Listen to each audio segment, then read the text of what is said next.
नमस्कार दोस्तों, आपका स्वागत है आपके अपने चैनल शब्द बाण में। आज की वीडियो में हम एक और महाभारत के ऐसे पात्र की बात करेंगे जिसे महाभारत युद्ध के लिए सबसे ज्यादा जिम्मेदार माना जाता है।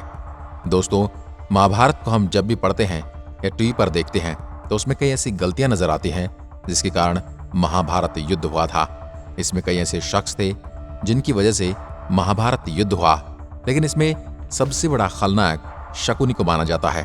जी हाँ, ये वही शकुनी है जो लंगड़ा कर चलता है और अपनी एक आंख बंद करके हमेशा अपने भांजे दुर्योधन को पांडवों के खिलाफ भड़काता है। इसी शकुनी की वजह से कौरवों और पांडवों के बीच युद्ध हुआ था। शकुनी ने अपनी बहन गांधारी के हंसते खेलते संसार को उजाड़कर बर्बाद कर दिया था।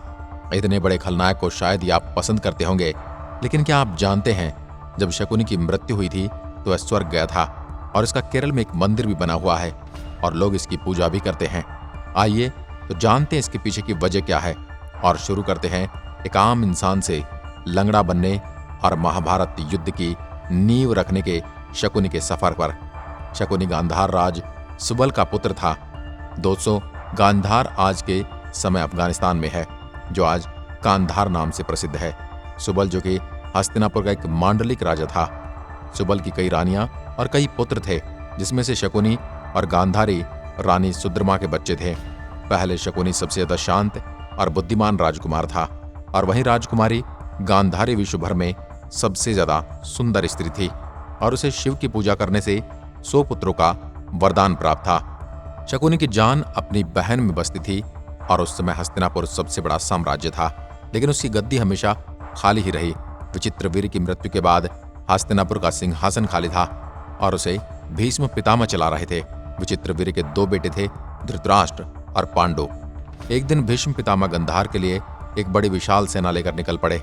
जब सुबल ने देखा कि भीष्म पितामह युद्ध करने आ रहे हैं, तब वह डर गए क्योंकि उनकी सेना काफी छोटी थी और उनमें तो क्या किसी में भी इतना साहस नहीं था कि वह भीष्म से युद्ध कर सके, क्योंकि भीष्म पितामह को कोई पराजित नहीं कर सकता था और दूसरा, इन्हें इच्छा मृत्यु का वरदान प्राप्त था। जब गांधार राजा सुबल ने भीष्म से शांति समझौता करना चाहा, तब भीष्म ने धृतराष्ट्र के लिए उनकी पुत्री गांधारी का हाथ मांगा, क्योंकि भीष्म जानते थे कि गांधारी को 100 पुत्र प्राप्ति का वरदान प्राप्त है और हस्तिनापुर उस समय उत्तराधिकारियों के लिए जूझ रहा था।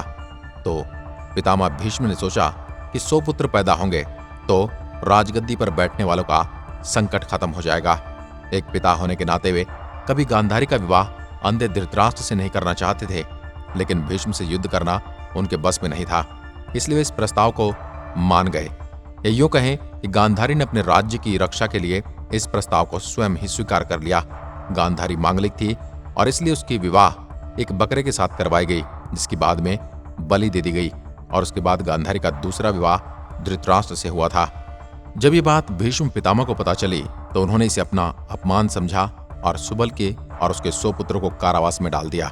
कई जगह ऐसा दिखाया जाता है कि ये बात जब दुर्योधन को पता चली तो उसने अपने मामा और उनके पूरे परिवार को कैद खाने में डाल दिया। कारावास में उन्हें खाने के लिए केवल 1 चावल का दाना प्रति व्यक्ति मिलता था। इससे एक करके सभी की मृत्यु होने लगी। शकुनी ने जिंदा रहने के लिए अपने मरे हुए भाइयों का मांस खाना शुरू कर दिया। उसके बाद पिता की मृत्यु होने वाली थी, तब सुबल ने कहा, मेरी कमर और पैरों की हड्डियों से जुआ खेलने के लिए पासे बनाना जो उसकी सहायता करेंगे। अब शकुनी लंगड़ाता हुआ चलता था। मरने से पहले सुबल ने भीष्म से शकुनी के लिए जीवनदान मांगा था और कहा, शकुनी अब लंगड़ा हो चुका है, इसलिए उससे आपको कोई हानि नहीं होगी। सुबल के आग्रह पर भीष्म ने शकुनी को जीवनदान दिया था। कई जगह ऐसा भी दिखाया जाता है कि दुर्योधन ने अपने मामा को जीवनदान दिया था। शकुनी ने पिता की हड्डियों के पासे बनाए और अपनी बहन के साथ रहने लगा। कहते हैं शकुनी उस समय भगवान कृष्ण के बाद दूसरा सबसे ज्यादा बुद्धिमान व्यक्ति था। शकुनी ने एक लंबी योजना तैयार की, जिसके अनुसार उसने महाभारत जैसा महाविनाश करवाया और संपूर्ण कौरव वंश का खात्मा कर अपना बदला पूरा किया।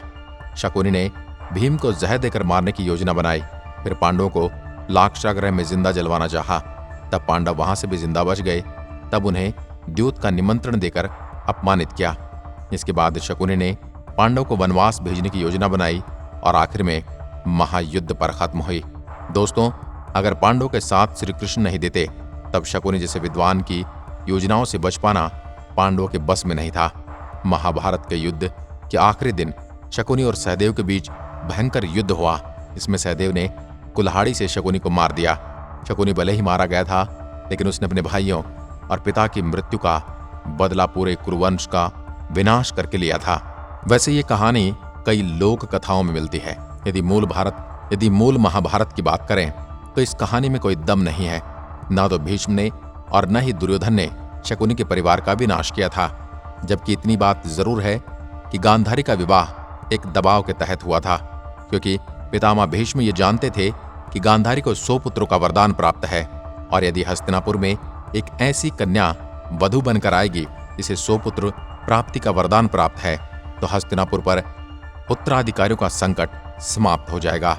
परंतु इसे सुबल और शकुनी ने अपने अपमान की तरह लिया और कुरुवंश के विनाश की नींव रखी। आज की वीडियो में बस इतना ही। अगर वीडियो पसंद आया तो लाइक कीजिए और ऐसी वीडियो देखने के लिए हमारे चैनल को सब्सक्राइब कीजिए। धन्यवाद।